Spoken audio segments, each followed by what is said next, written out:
Hi Douglas, nice to meet you. Hi, good to meet you too. I just saw your show, saw your presentation on the runway in the center court. I thought it was very nice. What did you think of the runway setup?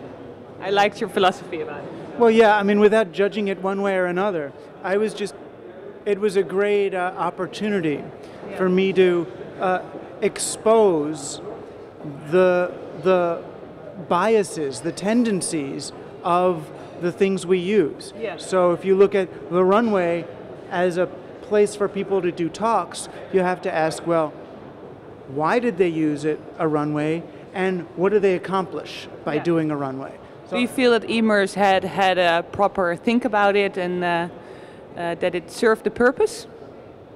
I think they had a think about it, and I think it served their purpose of trying to make the event look different and feel cool, but I don't think that they thought long and hard about what that medium is for. The fashion runway was developed over probably centuries to focus people on clothes, to make them look at models as icons, and to make them a little self-conscious about what they look like because they're in a long front row.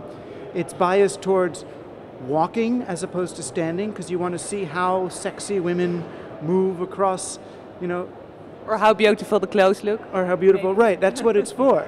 To make clothes look beautiful. Right. And, but they have to think then, what does it do to words? What does it do to ideas? I don't know if they thought about that. I know in theater you never do. Did it affect your presentation? Oh yeah. Yeah, it affected my presentation because I had notes that I would have used, but I didn't because there's no place to put notes, which is all right. I know how to go without notes. Yeah. And, but it did, it made it actually less intimate for me as a speaker. Because I couldn't, when you have a crowd that you can have in one place, you can start to recognize where in the audience, this is a friendly spot, that's a cold spot, this is where the bankers are. So I can use that then and sort of play them like an instrument. Right. Whereas here, I can't. I just have to kind of go back and forth and focus more on, did I ever say anything to this side, did I say anything to there? So it was different. Yeah. And so it's a great metaphor though for our lack of understanding of the programs we use. Right. That most companies put up websites and build programs with similar ideas. I want this to look cool, I want this to have the next JavaScript application, but they don't really know what is the function of this on my business, on my consumer. You were just talking about, in your presentation, about programming or being programmed. We were just talking a little bit about your day here today. Do you feel you're being programmed right now? Or are you in the driver's seat? I'm not in the driver's seat. No, and that actually, it makes me a little uncomfortable. Yeah. But you know how this happens. You get an email saying, oh, would you please, join us for lunch at such and such? And I go, yes, I'll join you for lunch. That sounds a very nice invitation. And then the next email you get is, so what will you speak about for 1 hour at this lunch? I'm like, oh my God, I thought you invited me to lunch. So no, I'm passive. I'm in the country. I don't speak the language. I don't, so in general, are you more a programmer? Because is that your philosophy that you personally want to be, or just being aware? Is that the more critical point? Here I'm both programmer and programmed. On the microcosm level, where I go and where I'm being taken, I'm just following their program, right? Go here, go there, speak now. On the macro level, though, I'm brainwashing people. Yeah. This is propaganda. I have a view of the future where I believe that the future will be better if people participate in the creation of the world. Right? A lot of people don't agree. Right. A lot of people think, no. A very small elite should program the world and everyone else should follow. And I'm thinking, no, not with digital technology. That'd be better for a lot of people to learn. It'd be that companies will make more money if they know how this stuff works. And that it's easy. I think that understanding it is easy. You were talking about authenticity and also about Facebook in your presentation earlier today. Later on we're talking to David, the Facebook guy, is also on this couch.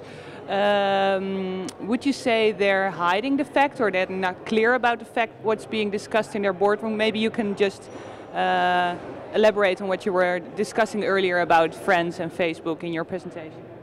Well, I don't think Facebook is intentionally doing anything evil or whatever. I think the problem is that most kids don't know what Facebook is for. Right. They think Facebook is there to help them make friends and to maintain good relationships. And that's not what Facebook is for. Facebook is there to help companies monetize human relationships, to figure out how to make money off the social reality. Now I'm not making a value judgment. I'm not saying it's good or bad. I'm saying that we don't recognize what it's for. Does that realization make you use the platforms differently? Oh, sure. Once you know what different pieces of software are really for, you can choose whether to use them for that or not. Right. You know, is email the best way to communicate with my wife who lives in the same house? Probably not, right? So why am I using it? You know, oh, well then let's look at that, you know. I think the more you understand the intention of a program, so email is to help you communicate with someone far away in an asynchronous fashion. Yeah.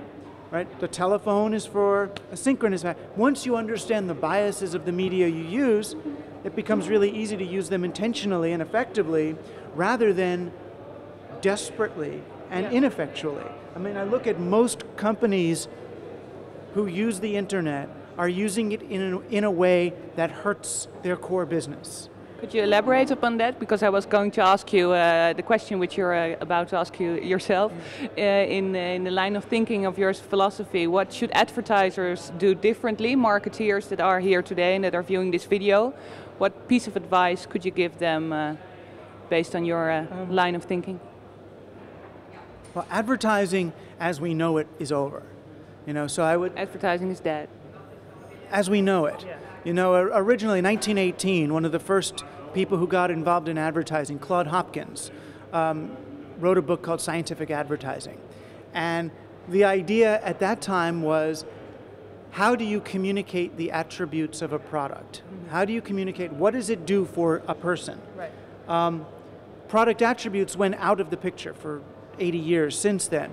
And they're coming back because if people understood how interactive media worked, they would see that facts spread. You know, reality TV spreads. It's not about perception, it's facts. Right, it's not about myth.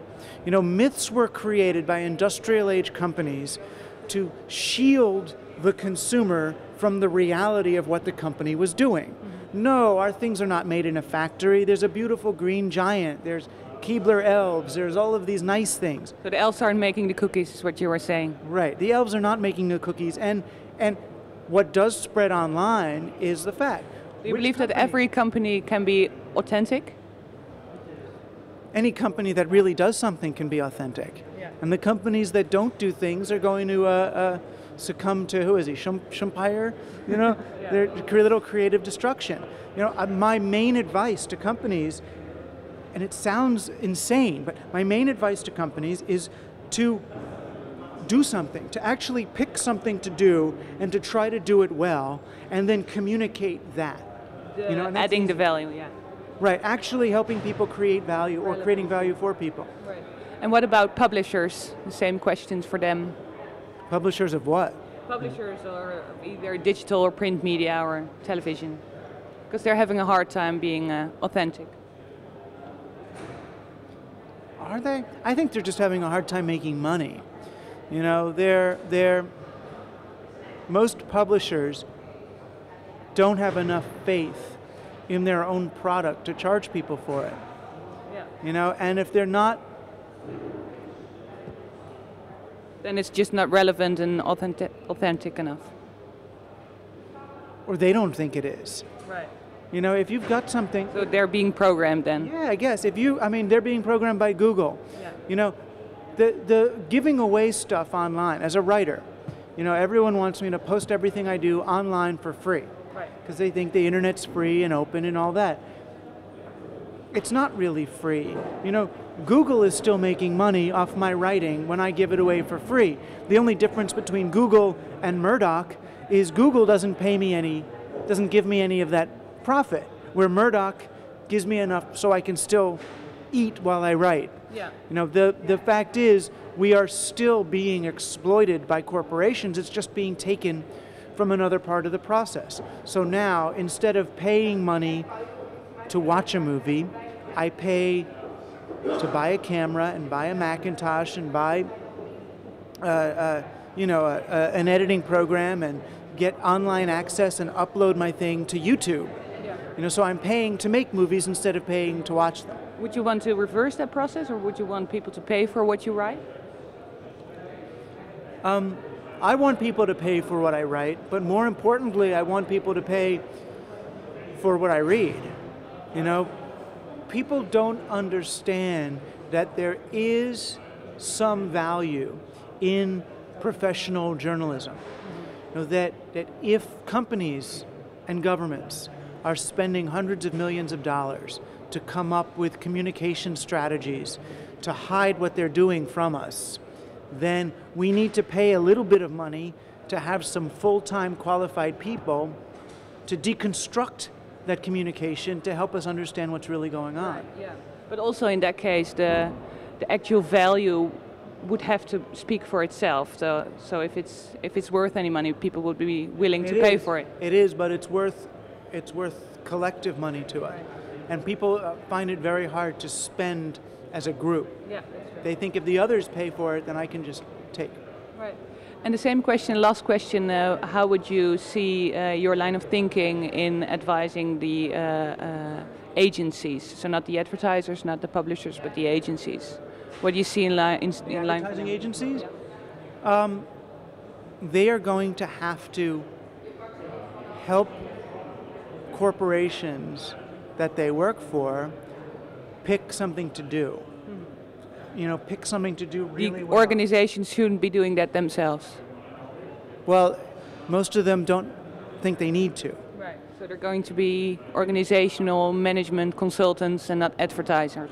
They're going to, well, first they need to go to a company and help that company decide what they want to do. What do you do? Do you design clothes? Do you make cash registers? And then help that company communicate that. So they really become much more like what we used to think of as public relations rather than advertising. So rather than coming up with mythologies that help companies hide what they don't do, they're going to have to help companies come up with public relations windows that help expose what they do. They actually do. So PR is the new advertising. Maybe, yeah. Okay, thank you very much, Douglas. Thank you.